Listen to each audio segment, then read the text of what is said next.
Hello everyone, in today's video, I'm going to show you how to fix the Attack Shark X11 device sleep. The X11 has light sleep which wakes when moving the mouse and deep sleep which requires a button click.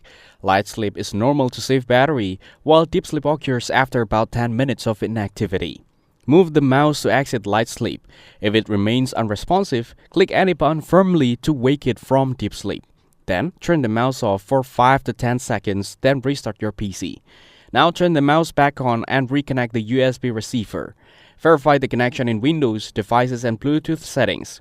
Next, connect the USB-C cable to the mouse, switch it to the wired mode and keep it connected for a few minutes.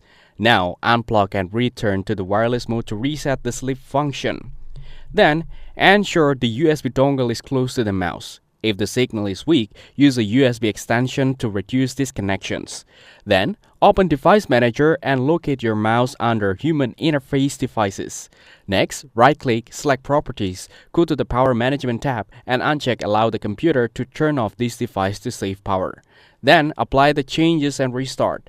Check the Attack Shark software for firmware updates, as updating drives can fix sleep and wake issues caused by outdated software. Finally, test the mouse after each step to confirm it wakes properly. If problem persists, try a different USB port or consider contacting support for potential hardware issues. That's it. Thanks for watching. Don't forget to like and subscribe for more videos.